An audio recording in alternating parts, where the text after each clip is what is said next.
27ஆம் தேதி நகை காணாமல் போனதாக புகார் அளித்த நிகிதா யார் யாரிடம் பேசினார், கால் டீடைல்ஸ் தற்போது சேகரிக்கப்பட்டு வருவதாக உடனுக்குடன் நேரலையில் பார்த்துக் கொண்டிருக்கிறோம். நிகிதாவின் செல்போன் கால் டீடைல்ஸ் சீலிடப்பட்ட கவரில் நீதிபதியிடம் சமர்ப்பிக்கப்பட்டுள்ளதாக வழக்கறிஞர் கணேஷ் தற்போது தெரிவித்துள்ளார். சிவகங்கை எஸ்பி, மானாமதுரை டிஎஸ்பி, திருப்புவனம் காவல் ஆய்வாளர் ஆகியோரது கால் டீடைல்ஸும் தற்போது சேகரிக்கப்பட்டு வருவதாக அண்மை செய்திகளில் பார்த்துக் கொண்டிருக்கிறோம். அஜித்குமாரை தாக்கிய தனிப்படை காவலர்களின் செல்போன் கால் லிஸ்ட் சேகரிக்கப்பட்டு நீதிபதியிடம் சமர்ப்பிக்கப்பட்டுள்ளதாக தகவல்கள் தெரிவிக்கின்றன. கூடுதல் விவரங்களை எமது செய்தியாளர் சல்மான் வழங்க கேட்கலாம். வணக்கம் சல்மான், இது தொடர்பான விவரங்கள் என்ன?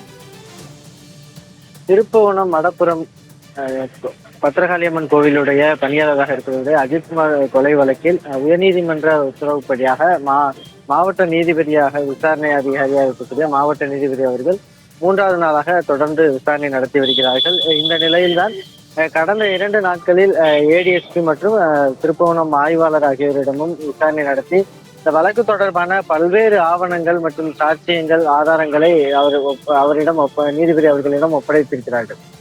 இந்த நிலையில்தான் முதல் முறையாக ஏற்கனவே நீதிமன்றத்தில் இந்த வழக்கை பொறுத்த மட்டிலும் இதுபோன்று தனிப்படை அமைக்கப்பட்டதற்கான அழுத்தம் கொடுத்தது யார், அந்த முக்கிய நபர் யாருடைய அழுத்தத்தின் பெயர் இந்த தனிப்படை இவ்வளவு அவசரமாக அமைக்கப்பட்டு விசாரணை நடத்தப்பட்டது என்பது குறித்தான கேள்விகள் எழுப்பப்பட்டிருந்தது. இந்த நிலையில்தான் இந்த வழக்கிலுடைய புகார்தாரராக இருக்கக்கூடிய திருமங்கலம் ஜேபி கார்டன் பகுதியைச் சேர்ந்த நிகிதா அவர் யார் யாரிடம் பேசியிருந்தார் என்பது குறித்தான செல்போன் விவரங்களும், அதே போன்று இந்த மானாமதுரையுடைய காவல் நிலைய ஆய்வாளர் அவருடைய செல்போன் அழைப்புகள், அதே போன்று டிஎஸ்பி உடைய செல்போன் அழைப்பு விவரங்கள், அதே போன்று சிவகங்கை மாவட்டத்துடைய மாவட்ட காவல்துறை கண்காணிப்பாளர் என்று சொல்லக்கூடிய எஸ்பி அவர்களுடைய அழைப்பு விவரங்கள் மற்றும் இந்த 6 தனிப்படை காவலர்கள் ஏற்கனவே கைது செய்யப்பட்ட 5 நபர்கள், அதே போன்று மற்றொரு நபராக இருக்கக்கூடிய கண்ணன் உள்ளிட்ட 6 தனிப்படை காவலர்கள் அந்த 29ஆம் தேதி புகார் அளிக்கப்பட்ட நாள் முதலாக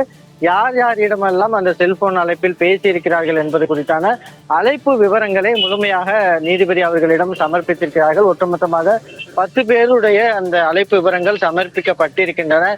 இந்த சமர்ப்பிக்கப்பட்டிருக்கக்கூடிய ஆவணங்கள், அந்த அழைப்புகளுடைய முழு விவரங்களின் அடிப்படையில் இன்னும் வருங்காலத்தில் அந்த விசாரணை அதிகாரியாக இருக்கக்கூடிய காவல்துறை அதிகாரிகள் இந்த வழக்கை விசாரிக்கும் பொழுது இந்த அழைப்புகள் தொடர்பான ஏதேனும் ஆவணங்கள் ரெக்கார்டு எதுவும் இருக்கிறதா என்பது குறித்தான முழுமையான விசாரணைகளை நேர்மையாக மேற்கொள்ள வேண்டும் எனவும் அஜித்குமாருடைய வழக்கறிஞரான கணேஷ்குமார் என்பவர் தற்பொழுது செய்தியாளர்களை சந்தித்து அந்த தகவலை அளித்திருக்கிறார்கள். ஏற்கனவே இந்த ஏடிஎஸ்பி சுகுமாரன் மற்றும் ஆய்வாளராக இருக்கக்கூடிய ரமேஷ்குமார் தொடர்ந்து பல்வேறு ஆவணங்களை இந்த வழக்கு தொடர்பாக சமர்ப்பித்திருக்கக்கூடிய நிலையில் இந்த 10 பேருடைய செல்போன் அழைப்பு விவரங்களும் அது தொடர்பான ஆவணங்களும் சீலிடப்பட்ட கவரில் நீதிபதி அவர்களிடம் சமர்ப்பிக்கப்பட்டதாகவும் அவர் தற்பொழுது செய்தியாளர்கள் சந்திப்பில் தகவலை தெரிவித்திருக்கிறார். ஜெயா, அஜித்குமார் வழக்கில் தொடர்புடைய நிகிதா மற்றும் காவல்துறையினரின் கால் டீடைல்ஸ் சேகரிப்பு குறித்து தொடர்பான விளக்கங்களுக்கு நன்றி சல்மான்.